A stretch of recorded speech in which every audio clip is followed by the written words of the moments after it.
Assalamualaikum warahmatullahi wabarakatuh. Bismillah, alhamdulillah, la hawla wa la quwata illa billah. Allahumma sholli ala Sayyidina Muhammad wa ala ali Sayyidina Muhammad. Pada suatu hari, di waktu siang yang begitu panas, Abu Nawas membawa lampu minyak dan digoyang-goyangkan sembari berhenti pada setiap sudut rumah. Begitu balik, ia kembali berjalan dengan lampu yang masih dipegangnya. Penghuni Baghdad geger karena tingkah laku Abu Nawas. Mereka heran dengan orang yang secerdas ini berjalan di siang hari ketika sinar matahari menyorot sambil membawa lampu. Abu Nawas mulai gila, kata salah seorang warga Baghdad yang tengah memperhatikan Abu Nawas. Kendati demikian, Abu Nawas mengabaikan warga sekitar. Keesokan harinya, dia tetap melakukan hal yang sama. Kali ini, Abu Nawas berjalan lebih pagi, sambil membawa lampu minyak. Dia pun menoleh ke kanan dan ke kiri tanpa bersuara. Beberapa orang yang menyaksikan tingkah Abu Nawas lantas bertanya kepada Abu Nawas terkait hal yang dilakukannya di siang hari dengan lampu yang ada di tangannya. Abu Nawas lalu menjawab, "Saya sedang mencari neraka." Mendengar jawabannya, warga pun mulai berpikiran bahwa Abu Nawas gila. Bahkan di hari ketiga, ia masih melakukan hal yang sama dan membawa lampu minyak yang digoyang-goyangkan juga. Warga Baghdad tidak sabar akan perilaku Abu Nawas, lantas menangkapnya. Pasalnya di Baghdad ada sebuah undang-undang yang melarang orang gila berkeliaran. Sejumlah musuh politik Harun al-Rashid justru gembira melihat Abu Nawas ditangkap. Mereka menganggap ketidakwarasan Abu Nawas bisa dijadikan sebagai senjata untuk menyudutkan wibawa sang khalifah. Khalifah Harun al-Rashid yang malu atas perilaku Abu Nawas lantas bertanya dengan nada tinggi, "Abu Nawas, apa yang kamu lakukan dengan lampu minyak itu di siang hari?" "Hamba mencari neraka, Paduka yang mulia," jawab Abu Nawas lancar. Tidak ada tanda-tanda bahwa dirinya gila. "Kamu gila, Abu Nawas? Kamu gila?" "Tidak, Paduka, merekalah yang gila," kata Abu Nawas. "Siapa mereka?" Abu Nawas kemudian meminta orang-orang yang tadi menangkap dan mengiringnya berkumpul di istana. Setelah berkumpul di depan istana, Abu Nawas didampingi Khalifah Harun al-Rashid mendatangi mereka. "Wahai kalian, orang yang mengaku waras, apakah kalian selama ini menganggap orang lain yang berbeda pikiran dan berbeda pilihan dengan kalian adalah munafik?" tanya Abu Nawas. "Benar," jawab orang-orang itu yang berjumlah ribuan. "Apakah kalian juga menyatakan para munafik itu sesat?" tanya Abu Nawas. "Betul, dasar sesat." "Jika mereka munafik dan sesat, apa konsekuensinya?" tanya Abu Nawas. "Orang munafik pasti mereka masuk neraka. Dasar munafik kamu." Mendengar hal itu, Abu Nawas kembali menimpali. "Baik, jika saya munafik, sesat dan masuk neraka, di mana neraka yang kalian maksud? Punya siapa neraka itu?" sambil mengangkat tinggi-tinggi lampu di tangannya. Jawaban Abu Nawas membuat orang-orang yang berada di depan Khalifah Harun al-Rashid habis kesabaran. Mereka merasa diledek dengan mimik Abu Nawas. "Hei Abu Nawas, tentu saja neraka ada di akhirat, dan itu milik Allah. Kenapa kamu tanya?" "Paduka, mohon maaf, tolong sampaikan pada mereka, jika neraka ada di akhirat dan yang punya neraka adalah Allah, kenapa mereka di dunia ini gemar sekali menentukan orang lain masuk neraka?" tanya Abu Nawas. "Apakah mereka asisten Allah yang tahu bocoran catatan Allah, atau jangan-jangan mereka lah yang gila?" lanjutnya. Ucapan Abu Nawas pun membuat Khalifah Harun al-Rashid tertawa. Begitu jenaka sosok Abu Nawas di mata Khalifah Harun al-Rashid. Khalifah Harun ar-Rasyid lalu berkata sambil Nasir tergelak menahan tawa, "Abu Nawas, besok siang lanjutkan mencari neraka. Jika sudah ketemu, jebloskan orang-orang ini ke dalamnya," kata Khalifah Harun al-Rasyid. Suatu hari Baginda Raja merasakan suntuk. Ia ingin keluar istana untuk menghilangkan rasa jenuhnya. Maka dipanggillah Abu Nawas untuk menemani sang raja jalan-jalan. Singkat cerita, Abu Nawas dan Baginda Raja memulai perjalanannya. Saat dalam perjalanan, Abu Nawas selalu bercerita yang membuat Baginda Raja terhibur. Ketika melintasi tepian pantai, mereka berdua berhenti sejenak untuk beristirahat. Baginda Raja lalu membasuh muka dan tangannya dengan air laut. Langsung terbesit dalam benaknya akan sebuah pertanyaan. "Hei Abu Nawas, menurutmu kenapa air laut itu asin?" tanya Baginda Raja. "Karena air laut itu tidak mengalir kemana-mana, Paduka.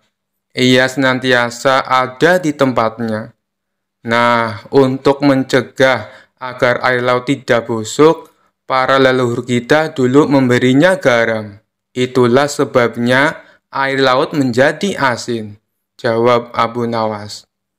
Mendengar penjelasan itu, Baginda Raja tertawa terpingkal-pingkal. Perjalanan mereka berdua pun akhirnya dilanjutkan. Tidak berapa lama dari kejauhan mereka berdua melihat sebuah benda berkilauan. "Benda apa itu Abu Nawas? Ayo kita ke sana," ajak Baginda Raja. Abu Nawas bergegas melangkah mendahului Baginda Raja.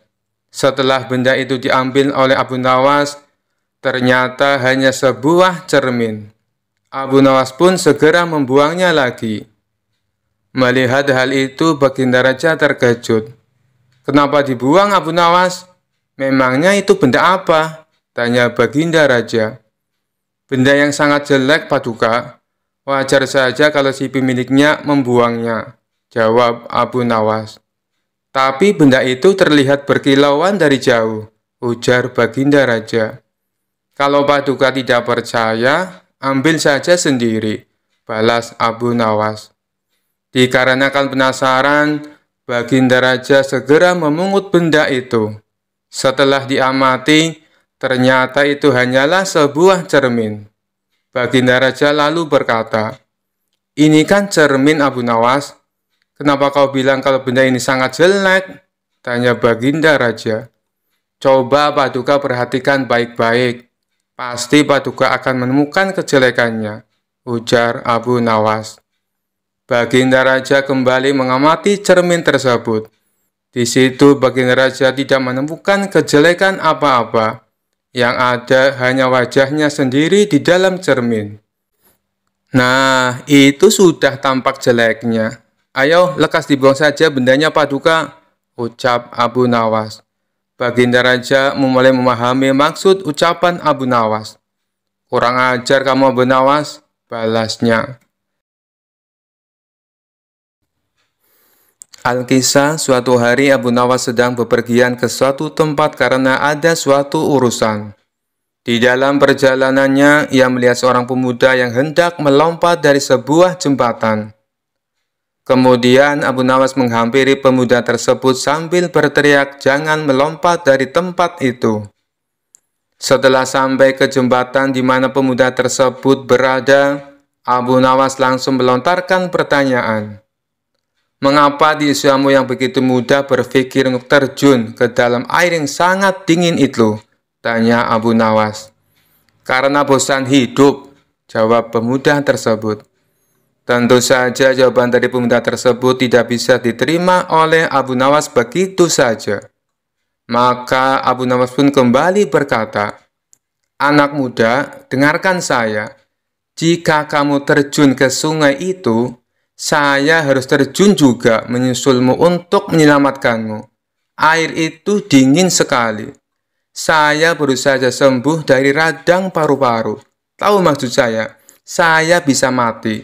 Saya mempunyai istri dan anak. Apakah kamu mau hidup dengan beban pikiran seperti ini?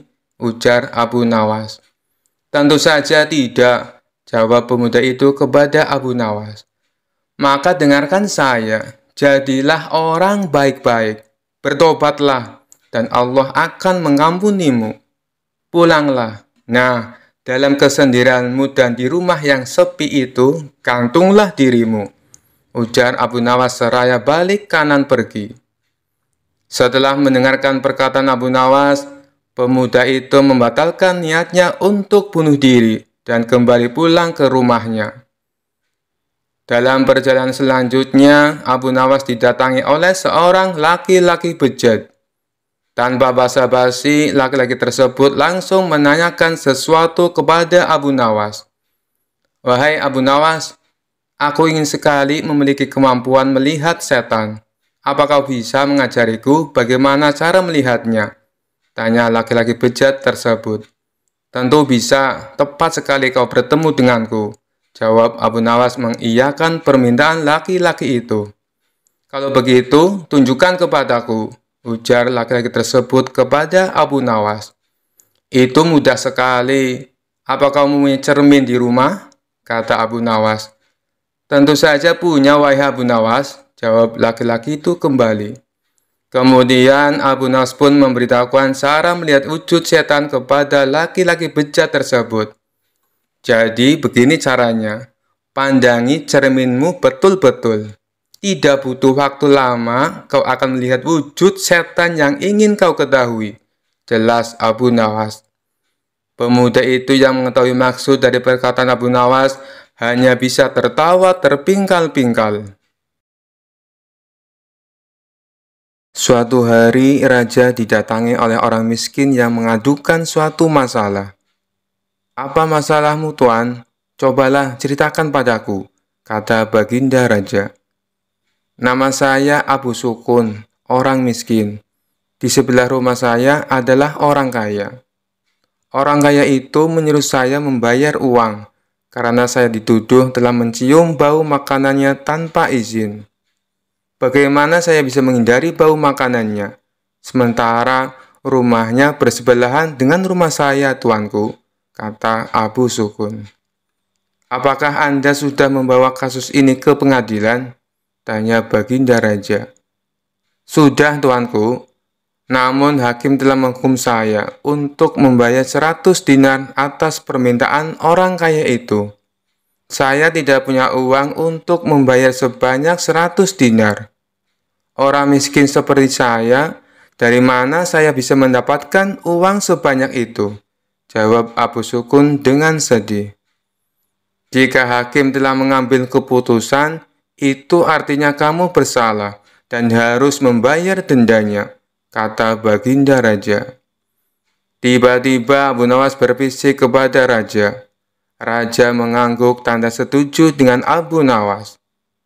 Besok saya akan pergi ke pengadilan untuk meminta masalah ini agar dibicarakan lagi supaya mendapat keadilan, kata baginda raja. Sudahlah, aku akan membantumu. Baginda ingin masalah ini diselidiki dan diadili dengan baik, kata Abu Nawas kepada Abu Sukun. Tengah malam, Abu Nawas meminta raja untuk pergi ke rumah hakim. Tiba-tiba mereka mendengar percakapan di rumah hakim. Dengan cepat, Abu Nawas dan raja bersembunyi sambil mendengarkan percakapan dari dalam rumah hakim. Saya mendengar raja ingin kasus saya dibawa ke pengadilan lagi. Ini uang 100 dinar saya berikan pada Anda, agar kasus ini saya menangkan, kata si kaya. Raja pun terkejut dan marah. Besok kita harus pergi ke pengadilan, dan tuanku harus menjadi saksi atas perbuatan mereka, kata Abu Nawas. Keesokan harinya di pengadilan, Tuan Hakim, Abu Sukun telah mencium bau makanan dari rumah saya tanpa izin. Sebagai bukti, Abu Sukun semakin gemuk, sementara saya semakin kurus. Itu tidak adil, dan saya meminta agar Abu Sukun membayar 100 dinar untuk bau makanan yang sudah diciumnya, kata orang kaya. Di pengadilan, Abu Nawas adalah pengacara Abu Sukun. Abu Nawas berkata, "Tuan Hakim, tidak adil jika Bu Sukun dihukum hanya karena mencium bau makanan saja. Sedangkan orang kaya ini yang memakan makanan dan merasa kenyang. Agar adil, saya usulkan supaya orang kaya ini dibayar dengan mendengar suara uang 100 keping dinar," kata Abu Nawas tegas. Sementara uang 100 dinar harus diberikan kepada Abu Sukun karena telah difitnah. Dan hakim sendiri akan dihukum oleh raja karena memakan 100 dinar uang suap dari orang kaya itu, kata Abu Nawas. Hakim pun kaget dan sangat malu ketika tindakannya juga terungkap. "Benar, Hakim, aku telah melihat dan mendengar dengan jelas tentang penipuanmu tadi malam," kata baginda raja. Raja Harun al-Rasyid sangat terkesan dengan penjelasan Abu Nawas dan memecat hakim karena tidak jujur dan memakan suap. "Ingat, menjadi hakim kalau tidak benar dan adil akan dijebloskan ke neraka," kata Abu Nawas sambil memberi nasihat. Baginda raja senang dan memberikan banyak hadiah kepada Abu Nawas.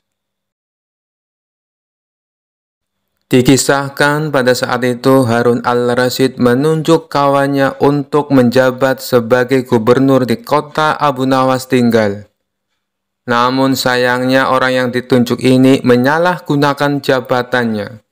Dengan sewenang-wenang dia memerintahkan para prajurit untuk menangkap para sastrawan yang dianggap pintar. Setelah beberapa sastrawan berhasil ditangkap, mereka dihadapkan kepada gubernur yang baru itu. Satu persatu di antara mereka ditanya oleh sang gubernur, "Menurutmu, saya gubernur yang adil atau zalim?" tanya sang gubernur. "Anda adalah gubernur yang zalim," jawab sastrawan yang pertama. Sang gubernur terperanjat dengan jawaban tersebut. "Apa alasanmu?" tanya sang gubernur. "Karena Anda telah menangkap kami tanpa sebab," jawab sastrawan pertama. "Prajurit, masukkan dia ke dalam penjara. Besok dia harus dihukum mati," pinta sang gubernur. Sastrawan berikutnya dipanggil dan diberi pertanyaan yang serupa. "Menurutmu, saya gubernur yang adil atau zalim?" tanya sang gubernur. "Tuanku adalah gubernur yang adil," jawab sastrawan yang kedua. "Apa alasanmu?" tanya sang gubernur kembali. "Karena tuanku sangat memperhatikan rakyatnya," jawab sastrawan tersebut. "Kamu pembohong. Prajurit, masukkan dia ke dalam penjara. Besok dia harus dihukum mati," kata sang gubernur. Begitulah seterusnya. Apabila dijawab adil ataupun zalim, sang gubernur tetap memberikan hukuman mati pada para sastrawan. Kemudian beberapa sastrawan yang belum tertangkap mendatangi rumah Abu Nawas. "Tolonglah kami, Abu Nawas. Beberapa kawan kita dijatuhi hukuman mati," kata mereka penuh khawatir. Abu Nawas terkejut mendengarnya. "Kenapa gubernur melakukan hal itu? Bagaimana ceritanya?" tanya Abu Nawas heran. "Kami sendiri tidak tahu, Abu Nawas. Tanpa sebab, gubernur yang baru menangkapi para sastrawan di kota kita. Lalu mereka ditanya satu persatu, apakah dia gubernur yang adil atau zalim. Bila jawabannya zalim, akan dihukum mati. Bila jawabannya adil, juga tetap akan dihukum mati," kata mereka menjelaskan. "Pasti gubernur sakit. Dia sudah tidak waras," ucap Abu Nawas. "Itulah kenapa kita ke sini, Abu Nawas. Kita mendatangimu agar kau menyelamatkan kawan-kawan kita. Sebab rencananya besok kawan-kawan kita akan dihukum mati," tutur mereka. "Baiklah, aku akan ke istana gubernur sekarang juga. Kalian pulanglah," ucap Abu Nawas. Maka berangkatlah Abu Nawas ke istana. Sesampainya di tempat gubernur, Abu Nawas langsung menghadap sang gubernur. Melihat kehadiran Abu Nawas, sang gubernur langsung emosi. "Ngapain kau datang ke istanaku?" tanya sang gubernur. Saya mendengar kabar Anda menyuruh beberapa prajurit untuk menangkapi para sastrawan pintar di kota ini. Tapi kenapa aku tidak tangkap? Saya sangat tersinggung, jawab Abu Nawas. Oh, jadi kamu menganggap dirimu bagian dari mereka? Tanya sang gubernur. Tentu saja, masyarakat di kota ini tahu siapa aku. Aku adalah sastrawan terpandai di kota ini, balas Abu Nawas. Baiklah, Algojo, tangkap Abu Nawas dan penggal lehernya, perintah sang gubernur. Tunggu dulu, sebelum leherku dipenggal, perintahkan Algojomu agar jangan sampai merusak rambutku, sebab aku baru saja keluar dari tukang cukur, sahut Abu Nawas. Mendengar itu, sang gubernur langsung tertawa terpingkal-pingkal. Itulah jiwa kesatria yang aku kagumi darimu. Aku mengampunimu, Abu Nawas, kata sang gubernur. Bolehkah aku meminta satu permintaan? Tanya Abu Nawas. Apa permintaanmu? Katakan saja, jawab sang gubernur. Saya juga minta pengampunan untuk kawan-kawanku, pinta Abu Nawas. Sejenak sang gubernur terdiam. Aku akan mengabulkan permintaanmu, tapi ada syaratnya. Kamu harus bisa menjawab 3 pertanyaanku, ujar sang gubernur. Baik Tuan, saya siap menjawabnya, sahut Abu Nawas. Menurutmu, aku gubernur yang adil atau zalim? Tanya sang gubernur. Tuan bukan gubernur yang adil, bukan pula gubernur yang zalim. Orang-orang yang zalim itu adalah kita, sedangkan Tuan adalah pedang keadilan yang membalas kezaliman, jawab Abu Nawas. Luar biasa, jawabanmu sungguh menakjubkan, Abu Nawas. Sekarang pertanyaan yang kedua. Mana yang lebih bermanfaat, matahari atau bulan? Tanya sang gubernur. Matahari terbit di siang hari bersamaan dengan terangnya dunia. Maka menurutku matahari kurang bermanfaat. Sementara bulan terbit di waktu malam yang menerangi dunia dan menjadikannya seperti siang. Maka menurutku manfaat bulan lebih besar, jawab Abu Nawas. Sang gubernur pun tertawa dengan jawaban Abu Nawas. Meskipun nyeleneh tapi masuk akal. Baiklah Abu Nawas, sekarang pertanyaan yang terakhir. Menurutmu warna angin itu apa? Tanya sang gubernur. Warna angin itu merah, Tuan, jawab Abu Nawas enteng. Apa alasanmu? Tanya sang gubernur kembali. Kalau kita masuk angin, lalu badan kita dikerok, pasti akan muncul warna merah pada tubuh kita. Itu menunjukkan kalau anginnya sedang keluar. Berarti warna angin itu adalah merah, jawab Abu Nawas.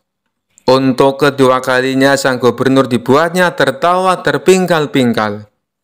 Kamu memang cerdik, Abu Nawas. Kamu mendapatkan apa yang kau inginkan.